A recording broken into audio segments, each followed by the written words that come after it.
রাব্বিল আলামিন আর রহমানির রহিম মালিকি ইয়াউমিদ্দিন ইয়্যাকা না'বুদু ওয়া ইয়্যাকা নাস্তাঈন ইহদিনাস সিরাতাল মুস্তাকিম সিরাতাল লাযীনা আন'আমতা আলাইহিম গায়রিল মাগদুবি আলাইহিম ওয়ালাদ-দাল্লিন। ইলম অর্জনের ফজিলত শোনেন, কান খাড়া করে শোনেন। মেয়েদেরকে কেন মাদ্রাসায় পড়াবেন, ছেলেদেরকে কেন মাদ্রাসায় পড়াবেন? চলেন আপনাদেরকে একটু ইলম অর্জনের ফজিলতগুলো শোনায় দেই। হুজুর বলেন কি? হুজুর বলেন ইলম অর্জনের কত ফজিলত।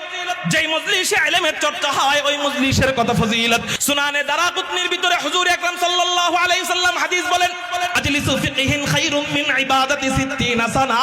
হুজুর আকরাম সাল্লাল্লাহু আলাইহি ওয়াসাল্লাম বলেন, যেই ব্যক্তি ইলমে দ্বীনের ক্লাসে বসলো, ইলমে দ্বীনের মজলিসে বসলো, ফিকহের মজলিসে বসলো, কোরআনের আলোচনা হয় যেই মজলিসে, হাদিসের আলোচনা হয় যেই মজলিসে, সুন্নাহের আলোচনা হয় যেই মজলিসে, মাসআলা শেখানো হয় যেই মজলিসে, কোরআন শরীফ মশক করা হয় যেই মজলিসে, এই সমস্ত মজলিসে যে ব্যক্তি বসলো শিখে নাই। কি করে নাই?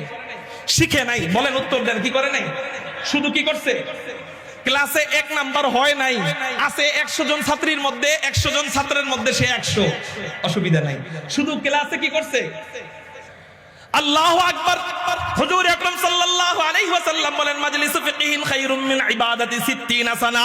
ইলমের মজলিসে বসলো, এই বসার মাধ্যমে আল্লাহ পাক রব্বুল আলামিন একটা ইলমের মজলিসের বরকতে কমপক্ষে 60 বছর, 1 বছর নয়, 2 বছর নয়, 10 বছর নয়, 20 বছর নয়, 30 বছর নয়, টানা 60 বছর নফল নামাজ পড়লে, টানা 60 বছর তাহাজ্জুদ নামাজ পড়লে, টানা 60 বছর নফল হজ করলে যেই সওয়াব হবে, আল্লাহ পাক রব্বুল আলামিন মাদ্রাসার ইলমের মজলিসে বসলে, মাহফিলের ইলমের মজলিসে বসলে, ইলমের এত দাম, ইলমের এত দাম, এখনো ইলম শিখে নাই, শুধু ইলমের মজলিসে বসছে, এই এক বসার কারণে 60 বছর নফল ইবাদতের সওয়াব আল্লাহ সাথে সাথে দিয়ে দিবে।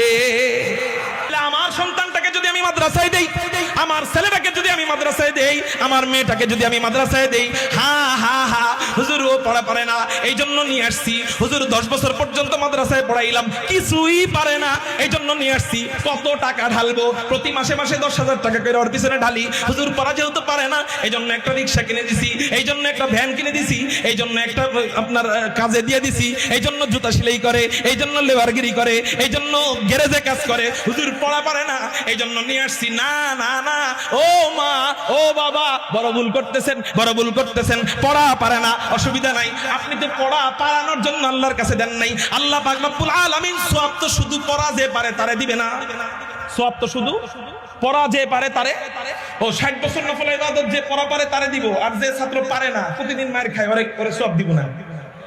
নাকি সমান সমান? আল্লাহ কি বৈষম্য করেননি? আমাদের চিন্তা চেতনা বৈষম্য থাকে।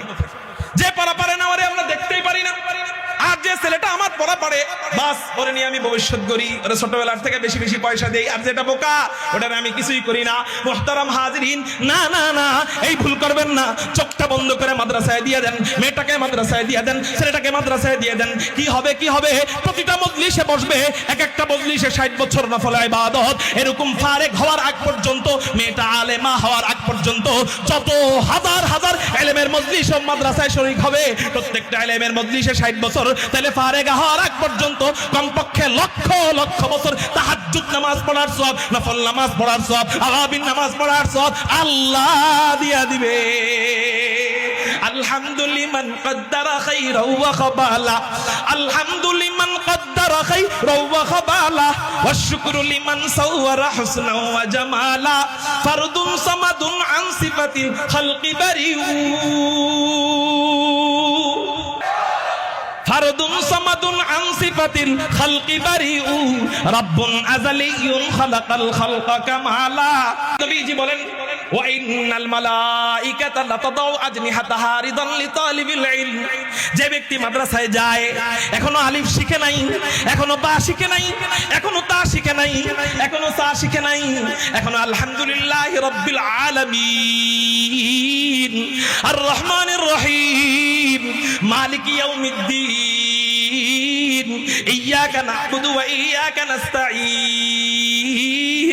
ইহদিনাস সিরাতাল মুস্তাকিম সিরাতাল্লাযীনা আন'আমতা আলাইহিম গায়রিল মাগদুবি আলাইহিম ওয়ালাদ-দাল্লিন।